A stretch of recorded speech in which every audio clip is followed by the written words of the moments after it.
Hello guys, welcome to our YouTube channel. நம்ம YouTube சேனலில் பார்த்தோம்னா மிஸ்டீரியஸான கண்டென்ட்ஸை பற்றி போஸ்ட் பண்ணிகிட்ருக்கோம். ஸோ இன்றைக்கி நம்ம பார்க்க போகிற கண்டென்ட் என்னென்னு பார்த்தோம்னா டயத்லவ் பாஸ் இன்சூரன்ஸ். ஸோ வணக்கம் ஃப்ரெண்ட்ஸ். இமேஜின் பண்ணுங்கள், நீங்களாம் உங்கள் ஃப்ரெண்ட்ஸோட ட்ரெக்கிங் போக டிசைட் பண்ணுறீங்க ஸ்னோ கவர்ட் மவுண்டெயினில், அதுவும் ஃப்ரீசிங்கான வெதர். அந்த வெதர் எவ்வளோ கிளைமேட்டில் இருக்குன்னு பார்த்தோம்னா -டிகிரியில் இருக்கும். தட் மீன்ஸ் தண்ணியே உறைஞ்சி போகிற அளவுக்கு இருக்குது. அங்கே ஒரு ஹியூமன் சிவிலைசேஷன் எதுவுமே இல்லை. ஆள் நடமாட்டம் இருக்கிறதுக்கான ஒரு அறிகுறி இல்லை. அதுக்கப்புறம் அட்வென்ச்சரான பர்ஃபெக்ட் பிளேஸும் அதுதான். ஆனால் ஒரு இரவு இது பயங்கரமான விஷயம் நடக்குது. அங்கே நீங்கள் இருந்த டென்ட்டு உள்ள இருந்து நைஃப் வச்சு கட் பண்ணி வெளியே ஓடுறாங்க. ஏன்னு தெரியல, எதனாலன்னு தெரியல. அவங்க தங்கியிருந்த டென்ட்டிலேருந்து வெளியே ஓடும்போது அவ்வளோ ஒரு பயத்தோடு, அவ்வளோ ஒரு பதட்டத்தோடு அவங்க இருக்காங்க. அப்படி ஓடும்போது பார்த்தோம்னா அவங்கள்ட்ட ஷூ இல்லை, அவங்க மேலே குளிருக்காக போடுறதுக்கு அவங்க போடுற ஜாக்கெட் இல்லை. அதுவும் பார்த்தோம்னா -30 டிகிரி கோல்டில் இருக்குது. நம்ம பார்க்குற ஏசியே 16, 15, 14 வச்சோம்னா அவ்வளோ குளிர் இருக்கும். இப்போது பாசிட்டிவாக இருக்கிறதே அவ்வளோ குளிராக இருக்கும்போது அப்போ -30 டிகிரி எவ்வளோ குளிராக இருக்கும். அதை கொஞ்சம் இமேஜின் பண்ணி பாருங்கள். அதுவும் இருட்ட ஒரு ஃபாரஸ்ட்டு. அந்த ஃபாரஸ்ட்குள்ளே என்ன நடக்குதுன்னே தெரியாமல் ஓடுறாங்க. ஏன் எதனாலன்னு இப்போ வரைக்கும் தெரில. மறுநாள் பார்த்தோம்னா ட்ரெக்கிங் போன ஃப்ரெண்ட்ஸோட யாரையுமே ஆளக்கானோம் அப்படின்னு சொல்லி நிறையா போலீஸ் அந்த இன்வெஸ்டிகேஷன்ஸை வச்சு அங்கே சர்ச் பண்ண ஆரம்பிக்கிறாங்க அந்த பிளேஸை. அப்போ தான் அவங்களுக்கு ஒரு ஷாக்கே கிடச்சிது. அங்கே பார்த்தோம்னா அங்கே பாடி கிடைக்குது, ஆனால் டெத்துக்கு ரீசன் தெரியல. சிலரோட போன்ஸ் உடஞ்சிருக்கு, சிலரோட ஸ்கல்லு உடஞ்சிருக்கு. ஒரு பொண்ணுக்கு நாக்கே இல்லை, ஆனால் எக்ஸ்டர்னல் இன்ஜுரி கம்மி தான். ஸோ ஃப்ரெண்ட்ஸ், இது நம்ம பார்க்க போகிற இன்றைக்கி மிஸ்டீரியஸான ஸ்டோரி. ஹிஸ்ட்ரியிலேயே மோஸ்ட் டெரிஃபைங் அன்சால்வ்டு மிஸ்ட்ரியில் ஒன்று, the Dyatlov pass incidents. 1958 Soviet Union rural மவுண்டன்ஸில் 9 எக்ஸ்பீரியன்ஸான ஹைக்கர்ஸ் லீடரோடு சேர்த்து போகிறாங்க. இவங்க எல்லோரும் எக்ஸ்பீரியன்ஸான அட்வென்ச்சர்ஸ் தான். மவுண்டைன் கிளைம்பிங்கில் எக்ஸ்பர்ட்ஸ், ஸ்னோ ட்ரெக்கிங்கில் எக்ஸ்பீரியன்ஸாக இருந்தவங்க.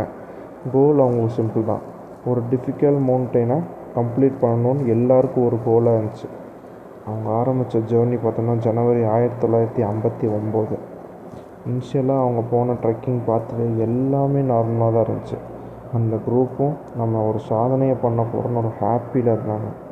நிறைய மெமரபுளாக இருக்குன்னு சொல்லி ஃபோட்டோஸ் எடுத்தாங்க. அந்த இடத்துல அவங்களுக்கு குளிர் தெரியக்கூடாது, கஷ்டம் தெரியக்கூடாதுன்றதுக்காக ஆளுக்கு ஜோக் சொல்லி சிரிச்சிட்டு இருந்தாங்க.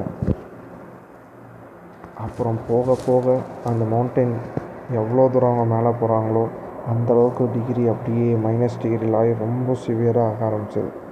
ஆனால் டீம் ரொம்ப கான்ஃபிடெண்ட்டாக இருந்தாங்க, இதை நம்ம கண்டிப்பாக முடிச்சே ஆகணும், கண்டிப்பாக முடித்து சாதனை படைச்சே ஆகணும் அப்படின்னு சொல்லி. அப்புறம் அப்படியே நாட்கள் கிடக்குது. ஃபியூ டேஸ் கழித்து அவங்க ஒரு மவுண்டைன் ஸ்லோப் மேலே ஒரு கேம்ப்பு செட்டப் மாதிரி போட்டு தங்குறாங்க. நைட்டும் வந்துச்சு. டெம்பரேச்சர் ரொம்ப டேஞ்சரஸாக இருக்குது. அந்த லெவல் எப்படி இருக்குன்னா அவங்க டென்ட்டவே மூடுற அளவுக்கு ஸ்னோ. அப்புறம் ரொம்ப காற்று. அந்த குளிர் காற்றுல அந்த எக்ஸ்பீரியன்ஸான ஹைக்கர்ஸ்க்கு இது புதுசே இல்லை.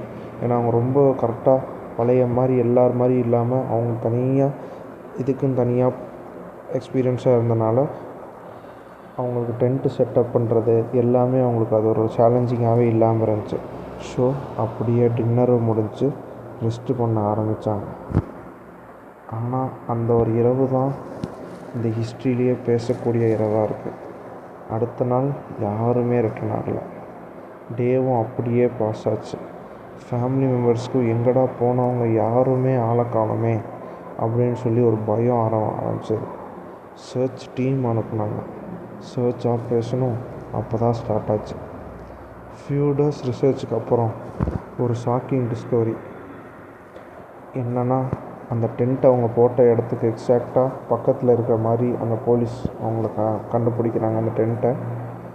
ஸோ எல்லோரும் அந்த டென்ட்டை நோக்கி ஓடி போய் பார்க்குறாங்க, யாராவது இருக்காங்களா, யாருக்கு என்ன ஆச்சு, ஏன் எதனால் அவங்க ஒன்றும் ரிட்டர்ன் ஆகலை அப்படின்னு சொல்லி ஓடி போய் எல்லாம் பார்க்கும்போது தான் அவங்களுக்கே ஒரு ஷாக்காக இருக்குது. அந்த டென்ட்டு நார்மலாகவே இல்லை. இன்சைடு உள்ளே இருந்து யாரோ வெளியே கத்தி வச்சு கிழிச்சிட்டு ஓடி வந்த மாதிரி இருக்குது. இமேஜின் பண்ணுங்களேன், டென்ட்டுக்கு டோர் இருக்கும்போது ஏன் யாராவது டென்ட்டு கிளாத்தை கட் பண்ணி வெளியே வரணும்? அதுவும் இந்த -டிகிரி ஃப்ரீசிங் வெதரில். அவங்களுக்கு அலோகேட் பண்ண சர்ச் டீம் ஃபுட் பிரிண்ட்டை பார்த்தாங்க. ஃபுட் பிரிண்ட் ஃபாரஸ்ட் பக்கம் போயிருந்தது. ஆனால் ஸ்ட்ரேஞ்சாக சில ஃபுட் பிரிண்ட் பேர் ஃபுட், சில சாக்ஸ் மட்டும், சில ஒன் ஷூ இன்னும் நடந்தது. ஃபாரஸ்ட்டில் கொஞ்சம் தூரம் போன அப்புறம் கிடைச்ச ஃபஸ்ட்டு ஷாக் என்னென்னு பார்த்தோம்னா, ஃபஸ்ட்டு அவங்களுக்கு 2 பாடி கிடச்சது.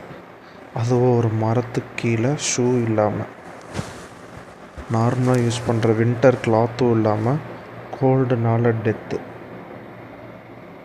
ஆனால் இன்னும் மிஸ்ட்ரி ஆரம்பம்தான். கொஞ்சம் தூரம் 3 பாடிஸ் இன்னும் கிடச்சிது, இன்க்ளூடிங் லைகர் டயட்லாவ். அவங்க டென்ட்டுக்கு திரும்பி வர ட்ரை பண்ண மாதிரி தெரிஞ்சிருந்தது, ஆனால் ரீச் பண்ண முடியல. கோல்டு அவங்களோட லைஃபை எடுத்துடுச்சு. இன்வெஸ்டிகேஷன் ஆல்மோஸ்ட் முடிஞ்சிருச்சுன்னு எல்லோரும் நினச்சாங்க. ஆனால் மந்த் கழித்து ரிமைனிங் 4 பாடிஸ் கிடச்சிது. அப்போ தான் கேஸ் ஹரர் லெவலுக்கு போச்சு. இந்த 4 பாடிஸ்க்கு சிவியர் இன்ஜுரி. ஒருவரோட ஸ்கல் உடஞ்சிருக்கு, இன்னொருவரோட செஸ்ட் போன் உடஞ்சிருச்சு, ஒரு பொண்ணோட நாக்கே இல்லை, ஆனால் வெளியே மேஜரான அடியும் இல்லை. டாக்டரும் ஷாக் ஆகிறாரு. இந்த இன்ஜுரிஸ் கார் ஆக்சிடெண்ட் லெவல் ஃபோர்ஸ்க்கு ஈக்குவல். ஆனால் எவிடன்ஸ் இல்லை, ஃபைட் இல்லை, வெப்பனும் இல்லை, அட்டாக் மார்க்ஸும் இல்லை. சோவியட் இன்வெஸ்டிகேட்டரே கன்ஃபியூஸ் ஆகுறாங்க. அப்போ தான் அவங்க ஒவ்வொரு தியரியாக ஆரம்பித்தாங்க. தியரி நம்பர் 1 என்ன சொல்கிறாங்கன்னா, ஸ்னோ ஸ்லைடு வந்திருக்கும், குரூப்பாக பேனிக் ஆகிருக்கலாம், டென்ட்டு கட் பண்ணி வெளியே ஓடிருக்கலாம்.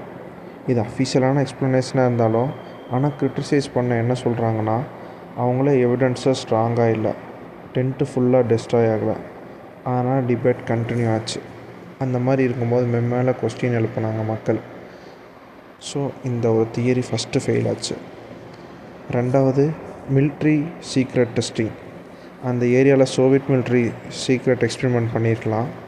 Measles, explosives, unknown weapons, hikers ஆக்சிடென்ட்லாம் விட்னஸ் ஆகிருக்கலாம். இந்த தியரி ரொம்ப ஃபேமஸ் தான். ஏன்னா சில ரிப்போர்ட்ஸில் ஸ்ட்ராங்காக லைட் ஸ்கையில் பார்த்ததா மென்ஷன் பண்ணாங்க. ஆனால் அதுக்கும் ப்ரூஃப் இல்லை. ஸோ இந்த தியரியும் அந்த ஒரு இடத்துல ஃபெயில் ஆகுது. அப்போது தியரி 3 பார்த்தோம்னா, எட்டி அட்டாக். ஆமாம் ஃப்ரெண்ட்ஸ், பிக் ஃபுட் மாதிரி கிரியேட் அட்டாக் பண்ணியிருக்கலான்னு சில பேர் சொன்னாங்க. இன்டர்நெட்டில் இது வைரல் தியரி, ஆனால் இதுவும் எவிடன்ஸ் இல்லை. ஸோ தியரி 4 என்ன சொல்கிறாங்கன்னா, இன்ஃப்ராஸ்ட்ரவுண்ட். ஸ்ட்ராங் விண்ட்ஸ், மவுண்டைன் ஷேப், நல்ல strange low frequency sound create பண்ணியிருக்கலாம்.